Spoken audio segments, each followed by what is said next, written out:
Hello, Hacksters! Welcome to Tuesday! It's my favorite day of the week. We get to talk to someone who's doing awesome stuff in hardware, and this week's guest is Carrie Sundra, engineer, maker, and the founder of Alpenglow Industries. Hello, Carrie. How's it going? Hello. It's going great. I'm so I'm so excited. happy to be here. Yes, so we've run into each other at a number of different events. We sort of know each other through various channels now, and so it's just a delight to have you on the show. And we see David in the chat too, mutual friend. Hello, David Groom of Make.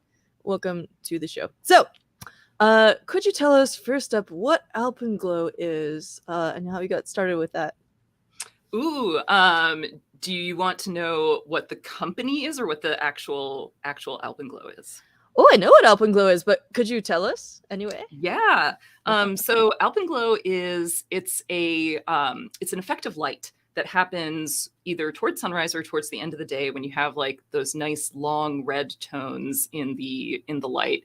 And I'm a climber and I love camping. And so something really special happens, especially on big white granite. Yes, landscapes where you'll get towards sunset and this white gray granite rock will just like light up with amazing oranges and purples, and that is called alpenglow, that effect of the light. And so alpenglow kind of started off as alpenglow yarn, and I was dyeing yarn like back in 2009. And so it made sense from that perspective. I was dyeing yarn with natural dyes, so my tagline was glowing natural color. And then when I started doing, when I went back into electronics, because that's what like my formal training is in, and I shifted alpenglow yarn to make more tools for other yarn dyers rather than actually dyeing the yarn myself. So when I shifted it to that and then started doing more maker electronics and kits and LEDs, it still fit. Like alpenglow is a great word that describes a beautiful effect of light. So, and what's more fun than making electronics light up, Yeah. You've got something on your wall there. Could you tell us what that is? Ooh, yeah. Okay. So I'm going to dive out of the way here. So I have a couple things in back of me. The other way, there we go. The rainbow, this is awesome. This was made by Ben Henke and of Pixel Blaze and Electromage fame. And a bunch of us who've been like just kind of informally hanging out, we did like this white elephant gift exchange around Christmas time, and that's what he made. And so that's what I ended up with at the end of the exchange. And it's all driven by Pixel Blaze. And I love how he did like the puffy clouds, and so that there's lightning in them as well. Yeah, it's super cool. It makes me very happy. And then also kind of behind me, right behind my hand, I have an Alpenglow Industries sign that I'm working on for Maker Faire this weekend. And in the live stream that I did last Thursday, that was with Ben, and I hooked up a Pixel Blaze and used a Pixel Blaze for the first time, and that's what's creating the lighting effects in the mountain back there. So kind of duplicating our Alpenglow logo colors there.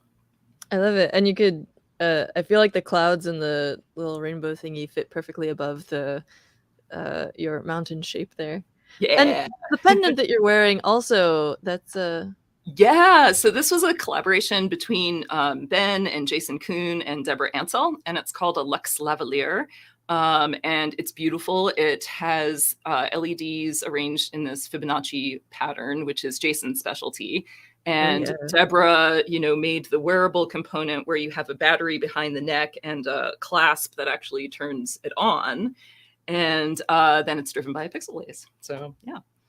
And it's super, yeah. And there's like a button on the back so you can cycle through different lighting mode effects too, which is kind of neat. So I love how it also has this like almost scaly texture as well when it's off.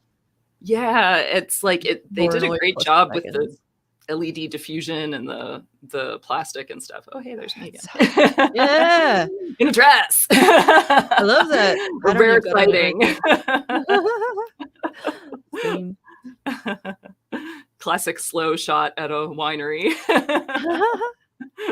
So yeah, let's look at some of these. I only just realized recently that you had multiple pieces of technology for yarn enthusiasts. It's because two more are new. Oh, Not right. yet released, but Wow. just announced. So yeah, Is that these ones? that's the two top ones. Yeah, the I've seen baller, you. which is electric ball winder, and then the Uh-huh. Swift. Yes. What is a Swift exactly? So all of my tools handle yarn in some aspect of winding, unwinding, or twisting. And they don't actually make yarn, they just help in handling yarn after it's been made. So there are things for like dyers and knitters. Oh, hey, Axwax is in the comments. Hey, how's it going? And so the baller and the Swift are the first two that I've made that actually have knitters and users of yarn, if you would call them that, in mind. And a Swift holds a skein of yarn open. And of course, I don't have a skein of yarn right with me, but I could grab one later if you're interested. A skein of yarn is just like a loop of yarn. It's just a loop that's been wound like in a pretty big circumference, like 1 to 2 yards. Or 1 to 2 meters if you're, metric. And but you can't just knit just from a skein because the yarn will just hopelessly tangle, right? It would just be like laid out on a desk or something. And if you tried knitting straight from that, you'd be knitting around it. There's no good way of like carrying it or keeping it from untangling. So you have to wind it into a different form factor that basically keeps it from tangling while you're knitting. And that's generally a yarn ball. You can wind a yarn ball by hand, just start with like a little piece of yarn and wrap it around itself, and it gets bigger and bigger, and you just like kind of keep rotating. That's like the probably most tried and true method of winding a yarn ball. But we also have these hand crank tools that make it very, much faster. And they make yarn in the shape of what's called a cake. And so they have like, it's a cylinder of yarn, right? It has a flat top and a flat bottom. So it's like a little cake. And, but you need something to hold your skein of yarn open while you're winding. And so that's what the Swift does. It holds the skein of yarn open and it allows it to rotate on the center. Oh, that is a really good picture. Where'd you find that? The internet, everyone. Interesting. Yes, internet to our sapphiresandpearls.com. Yeah, interesting. Clever, Cool. because pearling. So that's exactly what I'm talking about. I would say that like the word skein though is it can be used to describe what they call a hank as well. Hank and skein in usual like US vernacular are pretty interchangeable. And like what they're calling a skein there, I would actually call a ball. It's just like a different format of ball. But you can also call that a skein. There are terminology overlaps a lot. Because I usually get it in that egg shape from like craft stores and then just like knit from that. I didn't even know this about having a cake of yarn or how a ball would make it easier, but it also totally makes sense. Yeah, it tends to be so mass-produced yarn will come in that sort of egg form factor, and that's a very standard put up that that equipment at big factories makes. But when you're a smaller yarn producer, like let's say a hand dyer of yarn, then you're working with skeins because it has to be sort of this loose form factor in order for you to submerge it in water and for the dye to penetrate. So that's how you dye yarn. And then most dyers just twist up the yarn in that form that was like called a hank. And they twist it up and then you let the twist kind of fold back on itself and then just put one end through the other to secure the ends. And that's how they sell it. And so independent yarn stores and you don't often see that put up in Michael's, but a lot of times in like independent local yarn stores, you'll see a ton of that put up from independent dyers or even smaller producing yarn companies. Cool. So one thing that I really love about what you've been doing with the electronics is that you're doing some reuse. So one of your products here, let me see if I can find it. You've got Swatchminder, maybe? Yes. Here we go. Tell us about this. Yeah. So when I got SkeinMinder's circuit boards in, I don't really recall the reason behind it, but they just delivered them in the panels. Like they were fully assembled. I got them assembled out of house because I'm not hand assembling like 100 boards. And so the board house shipped them to me in the panels, and they just happened to kind of be this nice, kind of almost 4x4 inch window, which is a very typical dimension for a swatch. And a swatch is a little square that you knit, what is the background of that. And the reason that you knit a swatch is to make sure that you get the same gauge that the pattern calls for. Because if you happen to knit like a little looser or a little tighter and you follow the same instructions, you'll end up with a garment that's like bigger or smaller than the instructions call for. And so like the first thing that you always need to do, although sometimes people don't swatch, and there are many stories of like, I didn't swatch regret. And so you swatch it first to make sure that you're getting the same gauge that the pattern does, so that if you follow the pattern, you will create the garment at the right size that you're intending to for yourself. Baller. Or that you won't run out of yarn. That's another thing. Some people are like, I don't need to swatch. I'm making a shawl. Who cares if it's a little bit bigger or smaller? But if that pattern is written for like a specific amount of yarn, like for one skein of yarn, then you might run out if you're half shawl. Yeah. And you've got some other cool stuff on here, including I see some little binary guys. Yeah, bit markers. So those we had made to begin with, and that was actually like a really interesting challenge for circuit board places to make, because we needed them fully routed. We needed them to have a smooth edge so that they wouldn't snag. And they're tiny. They're like about an inch or a half inch by a half inch.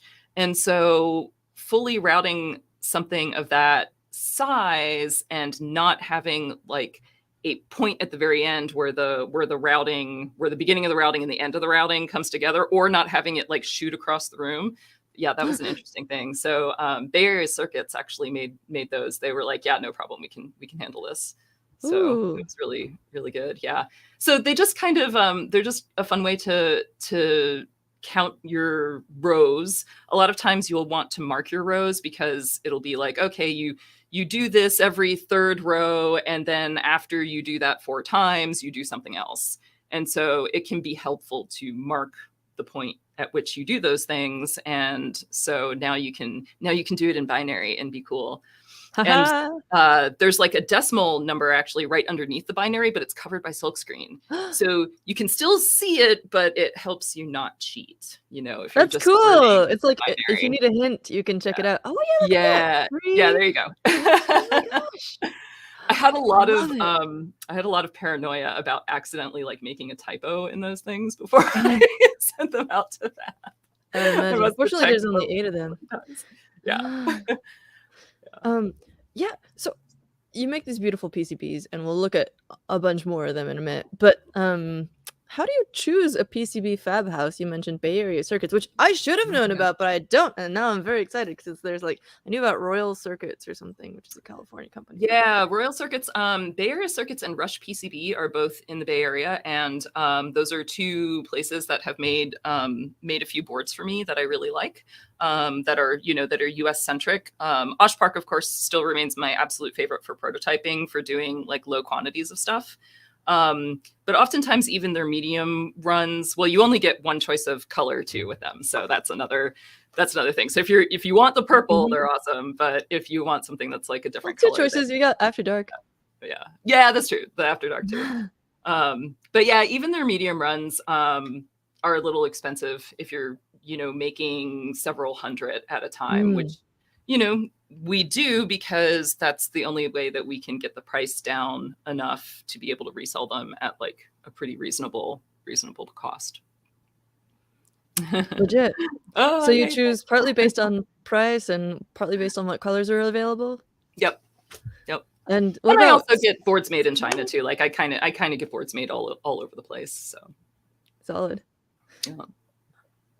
Oh, let's see. Let's have a little bit of show and tell. You mentioned that you've got lots of cool things to show off, and that's my favorite.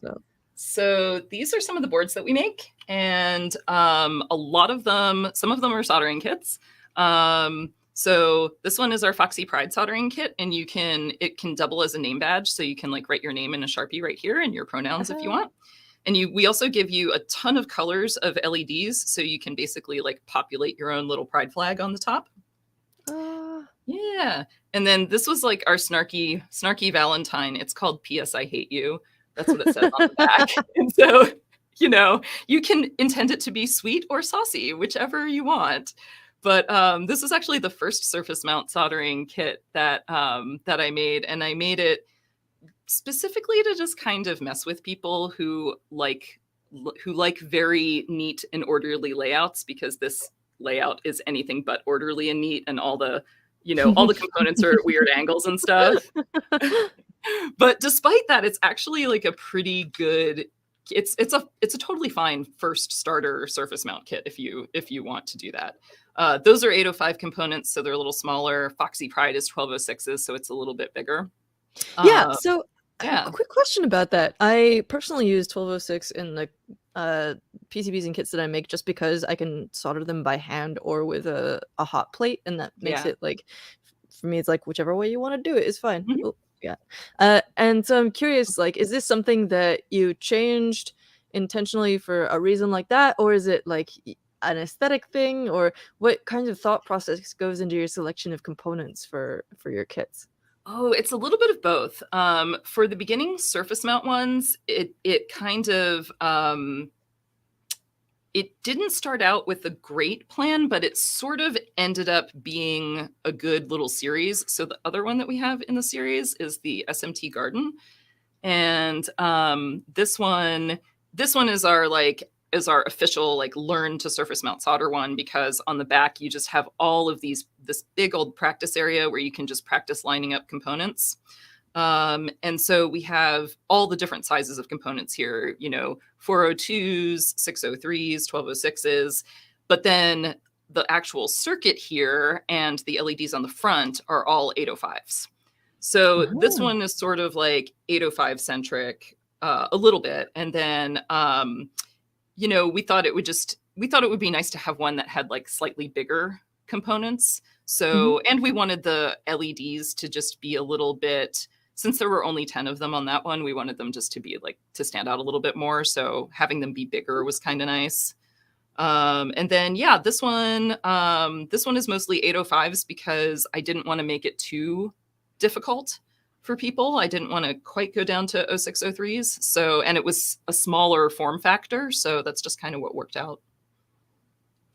So we've got this Foxy Pride one that you're talking about. Yeah. For $20 to $30. Then you've got Lee Borg did the design on the Foxy Pride. Yeah. Oh, yeah. I wanted to ask you about collaborating. So you do work with various different artists. You've also got this other collab with the Merry Krampus by another artist. Is this also by Lee Borg or by someone else? No, that's somebody else. That's Caitlin Barnes. She's done a lot of graphic design work for us, and she did the Skein Twister logo, and she kind of like redid our awesome. Alpenglow. Yeah. She redid the Alpenglow yarn logo to be Alpenglow Industries, which is just like slightly different, and it kind of distinguishes our yarn stuff from our more electronics focused stuff. Right. You've got a hexagon over here with a little Blinky. So I asked her if she would do a Krampus, and we sent her some just some inspiration imagery of Krampuses, and that's what she did, and she just like knocked it out of the park on that. Yeah. I love that it's got these little piercings in its horns and ears. Yeah. Well, it's Krampus. You got to have chains, Like that's part of Krampus's deal is that like he has chains. And so we made, the little chain to hang him with. And we just use jump rings, and they're very easy to just bend by hand. So it worked out. And then Robin was like, I think he needs some like hardware in his ears. And I was like, yeah. What are these little perf board thingies that come with it? Oh, so that comes with the Hacker Challenge kit. So we didn't design Krampus to be really a surface mount soldering kit, but then we got people asking about it. And we're like, well, sure, if you want to solder it yourself, you could do that. But that means you also, it comes, so there's an At-Tiny4 chip on there that does all of the LED driving. And it is the smallest, least capable Atmel 8-bit processor chip. It comes in a SOT23.6 package. And while you can use the Arduino IDE to program it, you can't use any Arduino libraries or functions because they just take up way too much room. Because it has like 512 bytes of flash and 32 bytes of RAM. Cool. So yeah, so you have to program it yourself. And so that little thing, it's like a little pogo adapter. So we sell the Hacker Challenge kit. We give you a USB ASP programmer, the little adapter so that you can pogo program it. And yeah, there you go. Can get off and running. And we have all of our code up on GitHub. So if you want to start learning how to just write code that directly accesses registers and sets up peripherals and things like that yourself, you can use that as a starting point. Awesome.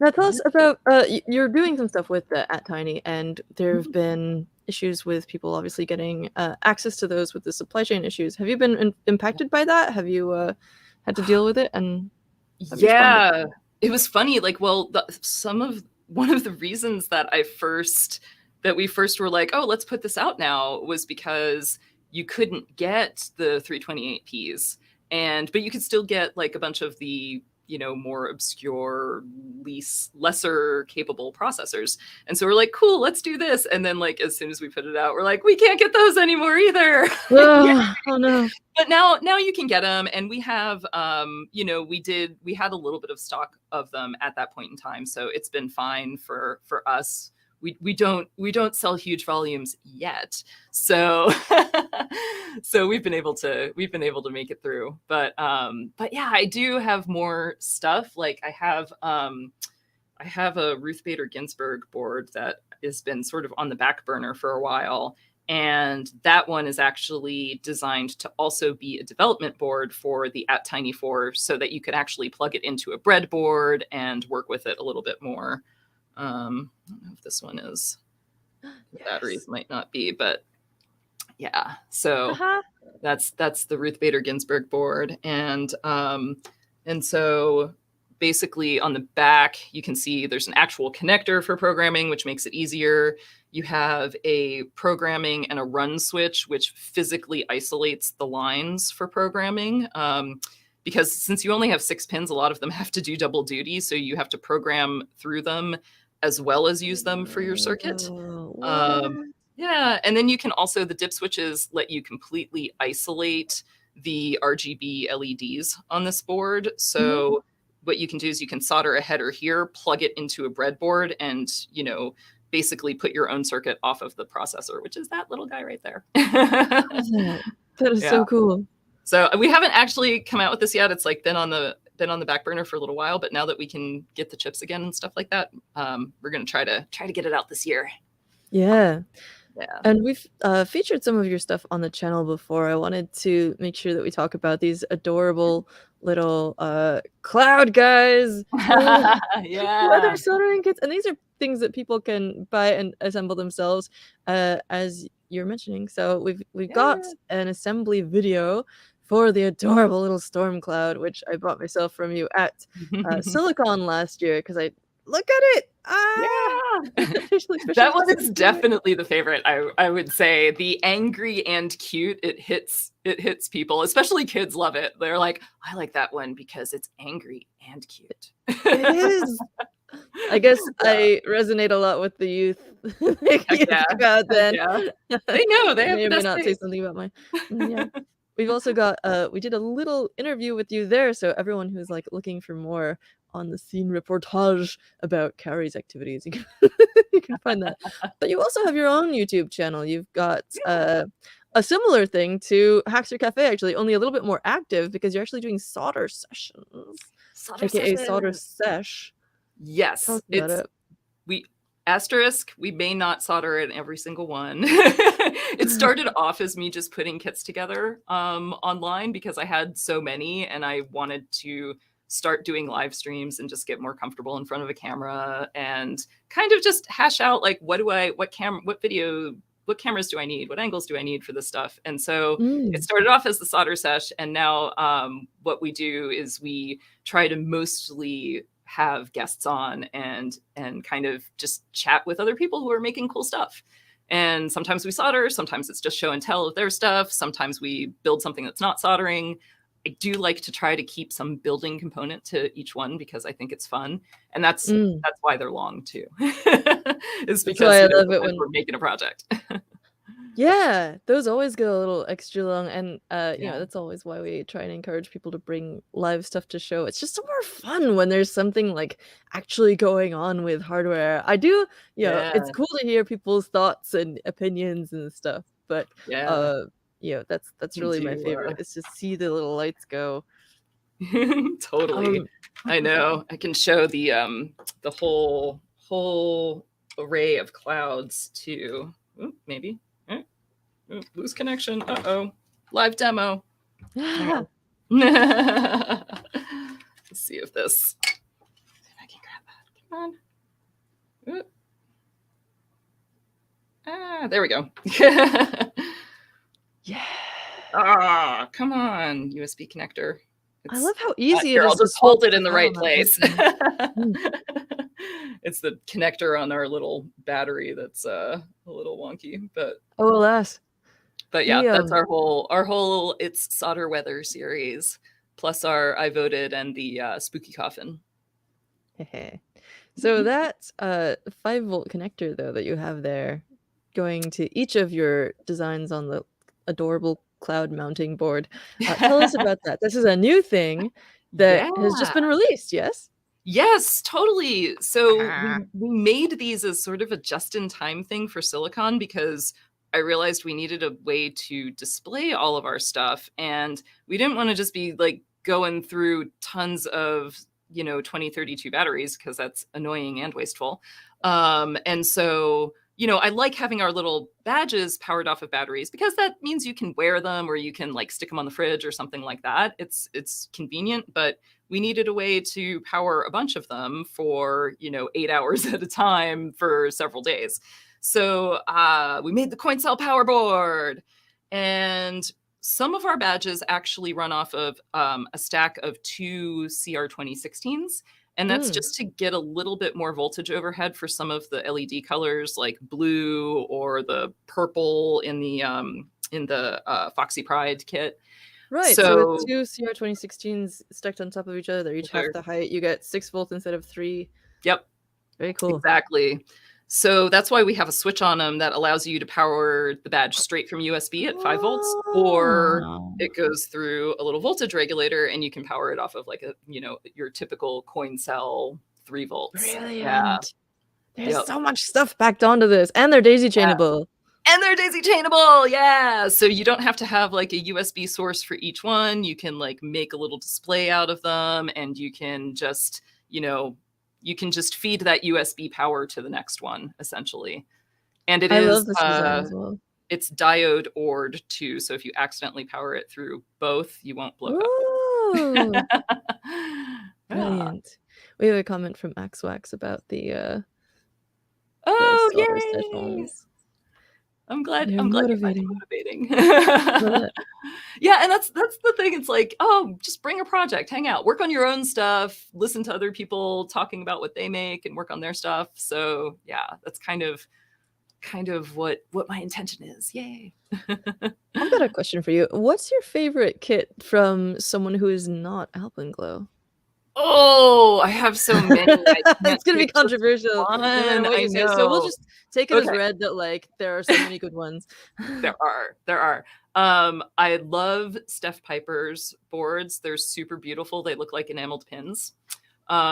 She has like the biology girl and space girl badges, and they're also simple blinky like learn to solder kits, but the way that she's like done 2 different colors of solder mask on them, which is amazing, and just the artwork on them is really, really cool and unusual. And then I also, yeah, oh yeah, and she has the cat too. The cat is amazing. Yeah. I gotta try and find the. Oh, here we go. Here's the space going Yes, on. there you go. Perfect. Oh, Ah! yeah. Yeah, Yeah. this was one of the ones where I was like, everyone was asking her like, where do you get a house, like Yeah. a fab house to do multiple colors of solder mask? And Yeah. we've heard And about ones like King Creedy and stuff, which will do this mm, for you. So everyone yep. who's having that moment right now, the question Yeah. has been asked. I don't know if Steph specifically has answered this, but King Creedy is one house that will do that. That sounds familiar. That might be the house. I forget who she said that she uses, but She told I you. but it does. That sounds King Creedy sounds familiar at least to me. So, but yeah, Lord. hers are really great. I really like Tommy Marshall's kits from Oskitone. Of Oh yeah. like super cool, fun, noisy things that are, well, some of them are 555 timer based, which I love. And then he has the newest one, the Scout, is like Arduino compatible. So that's cool too. Yeah, like, so those are really Yeah. cool. Um My thing isn't gosh, loading so is many. loading kind of slowly, so it's taking a Yeah. minute for me to pull these up. But yeah, Oskitone, amazing. Another one that we've covered on the channel. Oh, love these. Yep. And the Scout, like you mentioned, is Arduino compatible. It has a Yeah. little set of programming pins that stick out of there, and you can stick a header on it. Mm-hmm. Mm-hmm. And you can buy it fully assembled from him, or you can buy it with like just the 3D printed parts, or you can print your own 3D printed parts. Like there are a lot of different options for that kit, which I also really like. So it's like very accessible for the level that you want to be hacking at.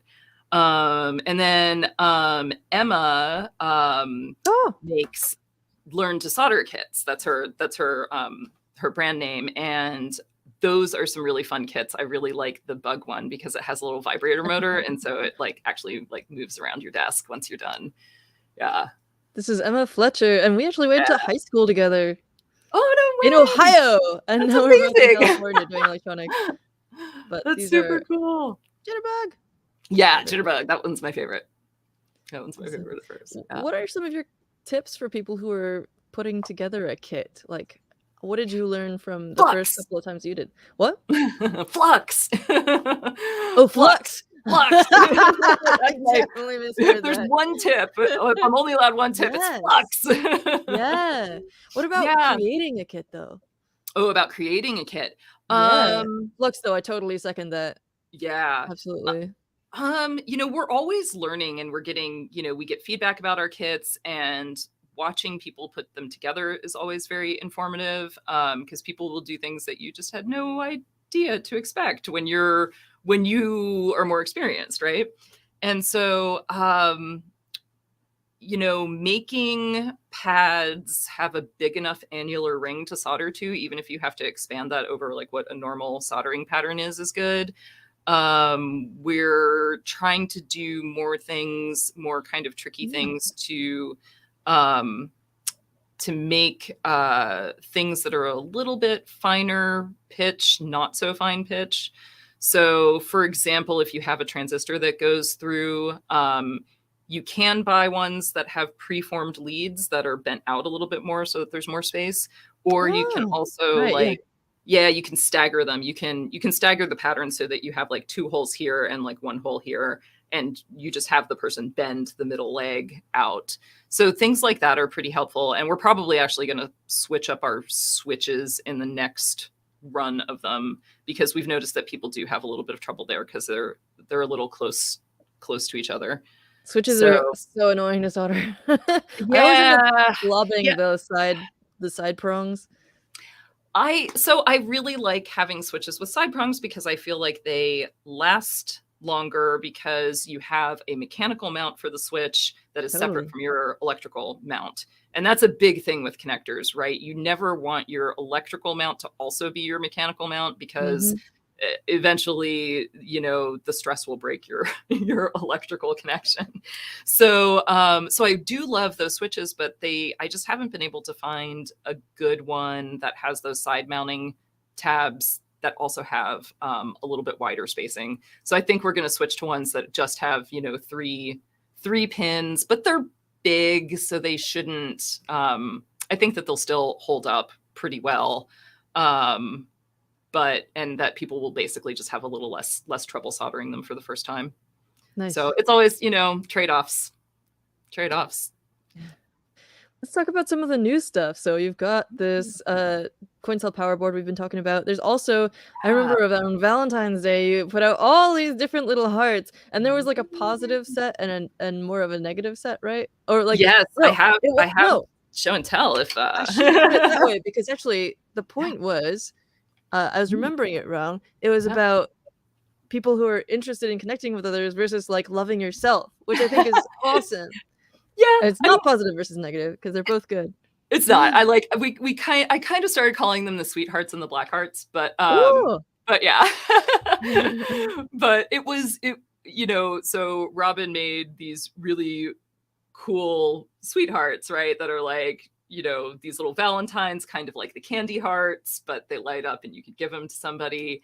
And they're very simple, very easy to put together. So, you could, they're not actually like, the subject matter isn't really kid appropriate, right? Because it is, some of it is a little suggested, but slightly. Some of them are better than others. Yeah. But yeah, we don't really, it's funny, like a lot of our stuff is cute, but we don't necessarily make things for kids. We typically make stuff like for adults. But yeah, so she did those that were really sweet and cute, and then we got this black coated MDF in the shop, and I was just like, oh, we could do like a black series of hearts that's sort of like a little bit anti-Valentine's, but also self-affirming. So complete as is. I love it. Yeah. Yep. The cats keep me grounded is a favorite one. Yeah, I kind of really want that one. So are you going to be offering those ones on the store, or? Yeah, they're both on the store. They should. They're right there. Yeah. Awesome. Yep. And you've got all these other ones that are sort of melding laser cut wood or acrylic with electronics, which this seems to be kind of a newer thing for you. Is that right? Yeah, well, we got a laser cutter, so now we're like, oh my gosh, we need to laser cut everything. But it's also like a way for people to just play with electronics a little bit and not have to have like soldering skills or invest in a soldering iron. I can show you live some of this stuff too. Yes. So more coin cell power boards being used here.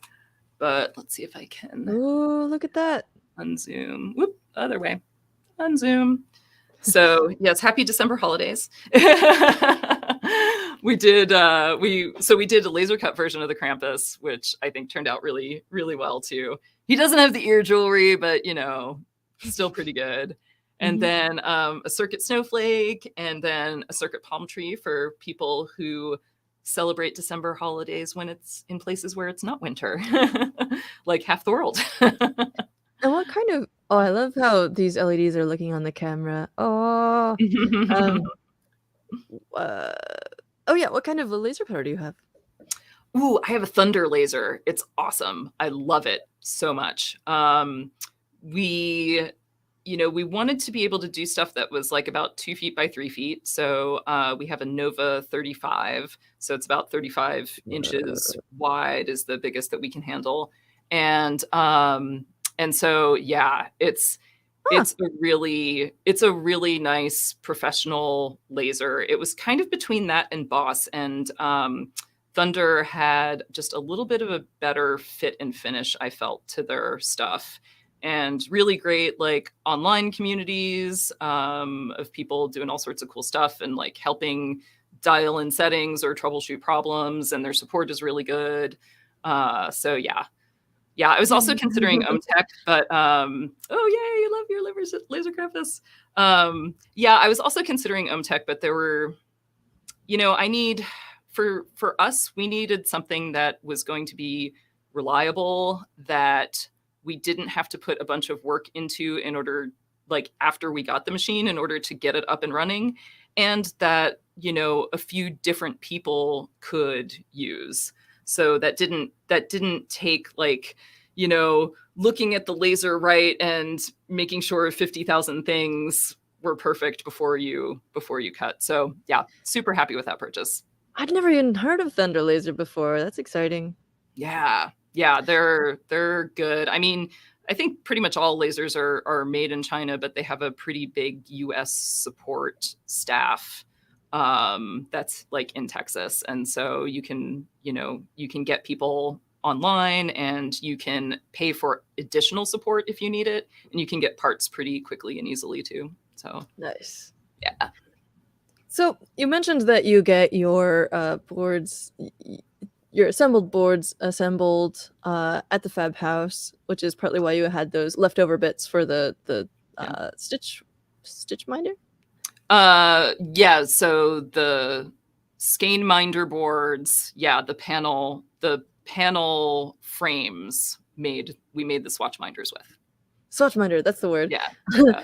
I get so confused. But yeah, are there any other sort of hacks that you use? It's not exactly a hack, that's sort of the standard service that they offer, but are there other like things that you use, processes or tools to help you get all the stuff done that you need to get done running a small business? Yeah, we kind of we so things that yeah, it really just depends upon what we get assembled out of house and what we decide to do in house. If we're testing something out and we think that like we'll maybe make 100 of them, but maybe not, or if we're running really short on time, then we will assemble stuff in house. And we have a pretty small reflow oven. They're like one of the ones from AliExpress or Alibaba, and they have pre-programmed different solder profiles in them. We find that as long as we do a dry run first before we put things in, that gives the oven time to kind of like heat up more evenly and heat soak, and we get pretty good results out of it. Again, we're not making hundreds of them. We're not kind of depending on it for production work.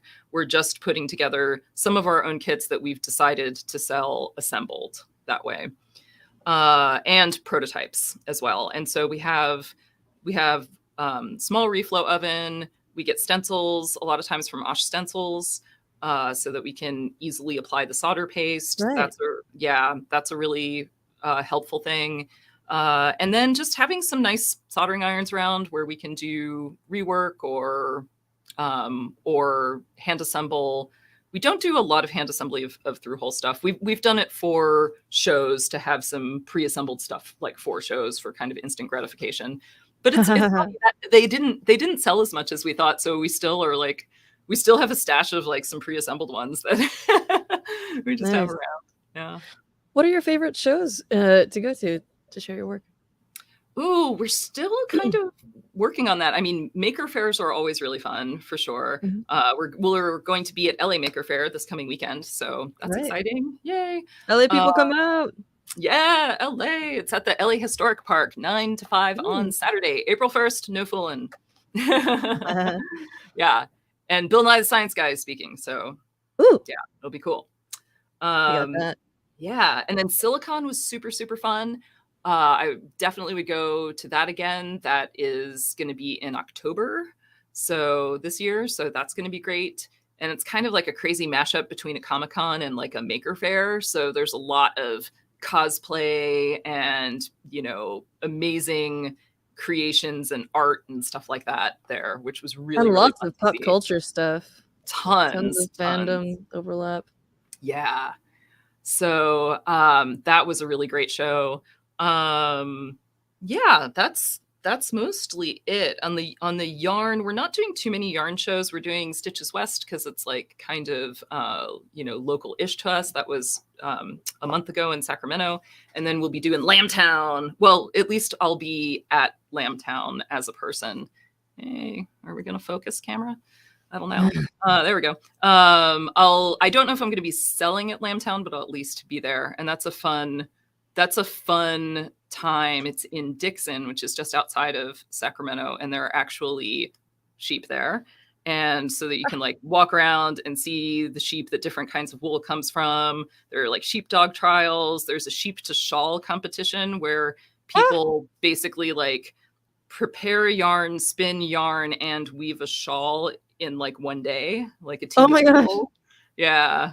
So, and then there's like a wool show, which is really cool because you have a judge there that like judges all of these different fleeces and tells you about the properties of the different wools and why they're picking, the winners, like what characteristics the winners have and stuff. That's always really neat if you're like a yarn nerd.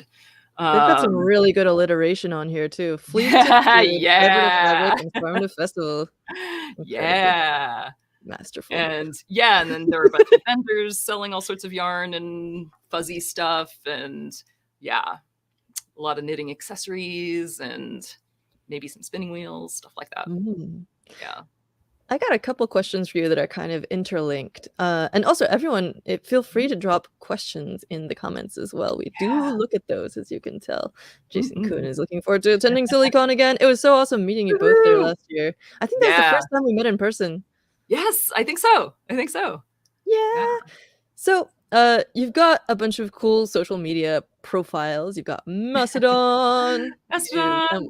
That link is in the description, as is the one for Instagram. There's actually two Yep. of them. Glow Yarn. Yarn. Yes, we Lamp have yarn yarn. Instagram and electronics Instagram. Yes.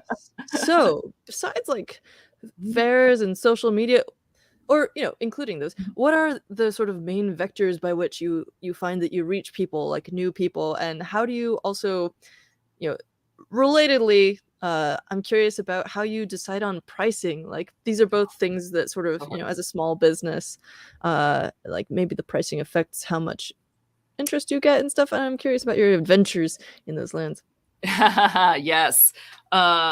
So places that we connect with people, definitely YouTube as well, with the live streams. And we also have a newsletter that we send out, and David Groom writes those, and they're really Oh, excellent. They are super fun. And so let's see where else. And then in person at shows. And like kind of through the contact form on our website, we've like connected with people too. And then I also, me and a friend of mine also just kind of informally host a Women in Tech get together in San Luis Obispo. That happens once a month on the third Thursdays at Two Broad Cider Works. So good to know. yeah, that's a good little meetup too. So yeah, just kind of, I don't know, being out there. Yeah.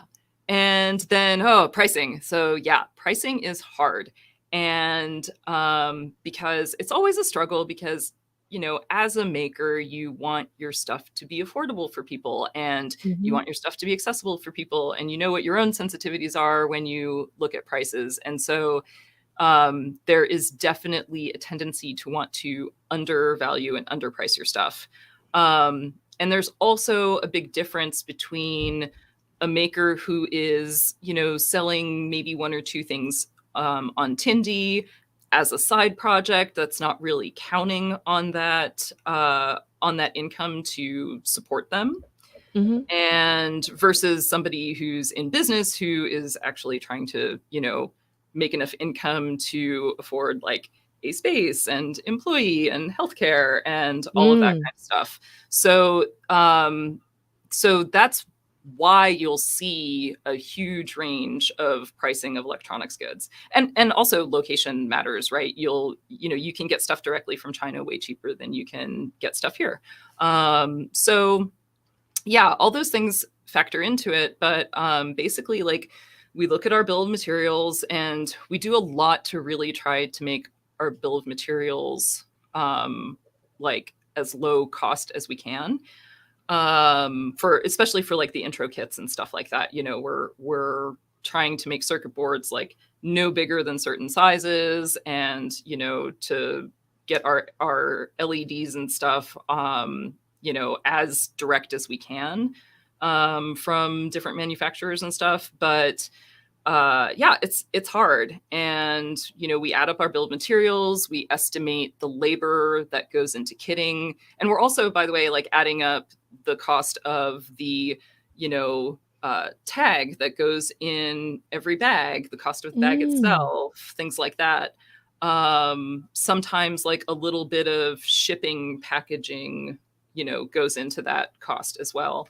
So we add all of that stuff up. We estimate how long it takes us to assemble each one. I mean, we're doing them like as a batch. And by assemble, I mean like kitting and preparing for, shipping it to somebody or for displaying it at a show.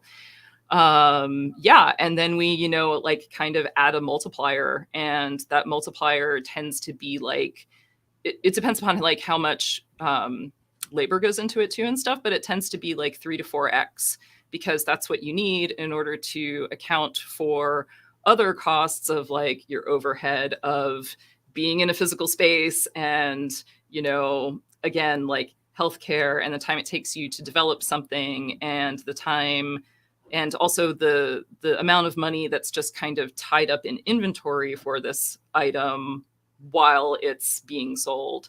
So yeah, that's what we try to do. And it also, you also have to factor in the costs of selling on a particular platform and payment processing.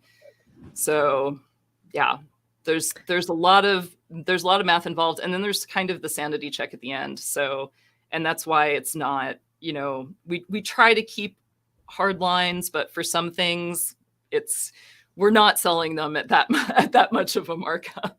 Yeah. But it's the more expensive stuff, we're not able to sell at that much of a markup. So, And I've just kind of interrogated you about some of this stuff, but I also gotta mention that, like, you also give tons of great advice. Like, I've personally asked you a couple of questions, and you've just been like, "Oh yeah, like this is why I use this type of business structure. This is why I use this particular like vendor platform or whatever."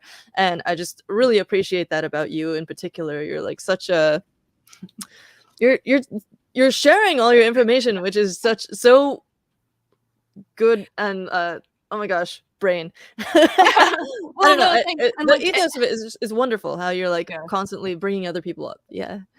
Well, it doesn't help anybody to hide it, right? Like, Right.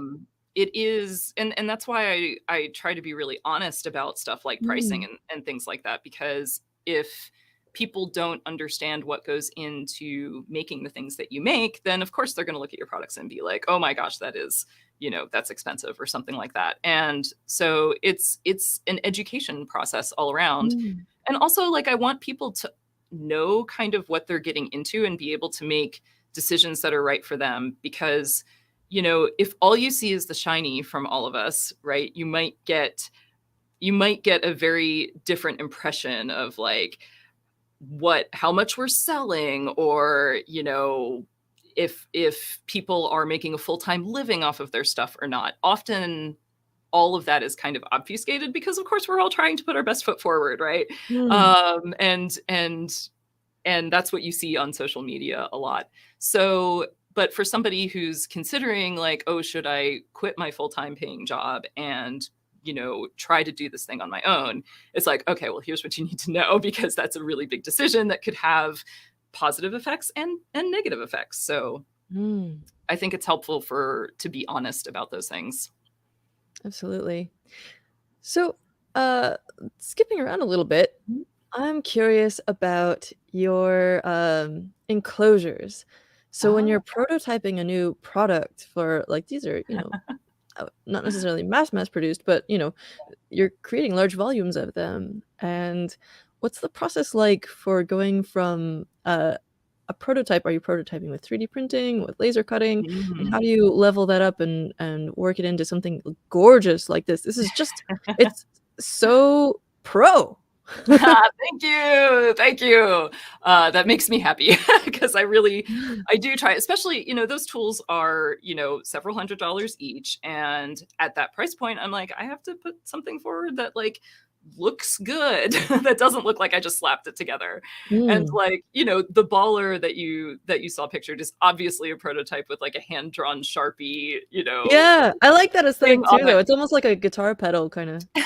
Yeah. Well, it's, so the aluminum enclosures I get from Hammond, who does make a lot of stomp pedals and has Ah. has a whole line of like music and guitar kind of accessory enclosures like that. So yeah, I mean, if I were to try to have a custom enclosure made for myself, cast or injection molded or something like that, that's way out of my budget. Way, way, way. That's like a multi tens of thousands of dollars kind of endeavor.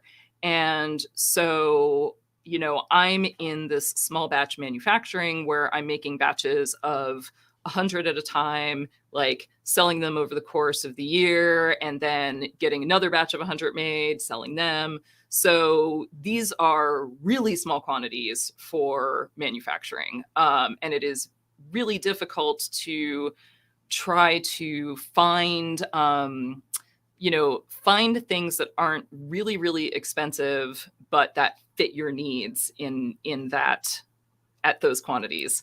If you're making tens of thousands of things, hundreds of thousands of things, of course, you know, you have a lot more options available. You're going to probably have more money coming in. You'll have more development money. You'll be able to do stuff like injection mold your own enclosures. But for me, that's just, it's not really an option. So I do a lot of looking at what else is out there already and what I can adapt to my needs. So in that case, so the metal enclosures are made from Hammond. I buy them directly from them, and they also do the machining work. So, and I buy them in batches of 100 because that's like the first price break at which it is, you know, low enough to make all of the numbers work. You know, buying them in larger quantities would be even better, but then I'm going to be holding on to them longer, and that doesn't make sense from a cash flow perspective. Right. So yeah, and then these plastic enclosures, those are made by Polycase, and they're made by Polycase, which is like basically they specialize in plastic enclosures. And again, they are custom machined by the manufacturer. So we get them with all of the cutouts already done and just like ready to assemble into our parts. Rad.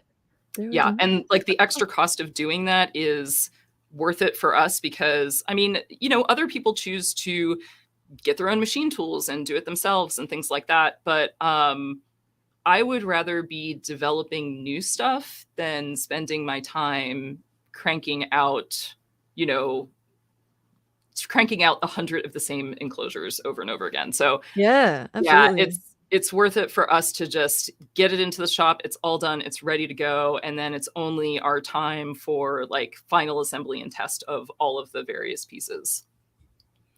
Rad. And there also is, David jumped into the comments and mentioned that you have this talk from SuperCon last year, manufacturing on a shoestring budget, which I totally forgot about, but I went to this talk and it was amazing. You should go check it out.